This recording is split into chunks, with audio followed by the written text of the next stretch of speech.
Tu veux un exemple de driver ou d'injonction?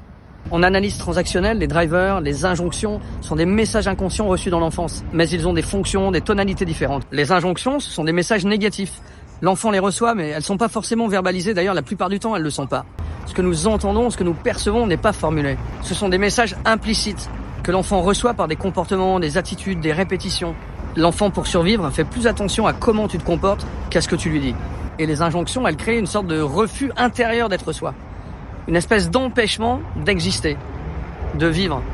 N'existe pas, ne sois pas toi, ne pense pas, ne ressens pas. Voilà tout ce que l'enfant peut percevoir à cause des attitudes de ses parents. Par exemple, dans l'enfance, si à chaque fois que tu parles, on te ridiculise, on t'humilie, on te rabaisse, ou tout simplement on t'écoute pas, tu peux entendre en fait « ne parle pas ».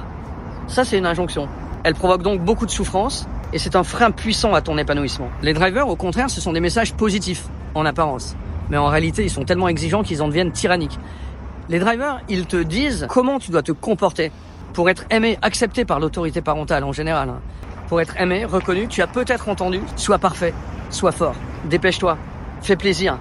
Je dis en apparence positif parce que derrière « sois parfait », il y a « ne fais pas d'erreur ». Sois irréprochable.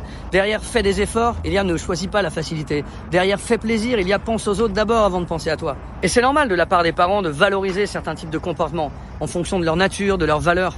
Mais ces drivers, ils peuvent te booster et devenir empêchants, tellement qu'ils sont puissants, tellement qu'ils sont déterminants et exigeants à la fois. Alors je te rassure, aucun parent n'est parfait et t'as forcément reçu des injonctions et des drivers, plus ou moins intenses, plus ou moins nombreux.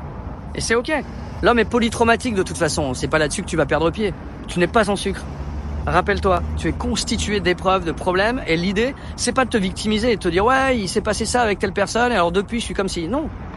Tu vas fabriquer à partir de ça quelqu'un, ce quelqu'un que tu es déjà. C'est un petit peu grâce à ces difficultés que tu le deviens, celui que tu es déjà. Et alors que les injonctions vont provoquer de la culpabilité, de la honte, de l'inhibition, eh bien les drivers, eux, ils vont provoquer une pression, un stress, une suradaptation.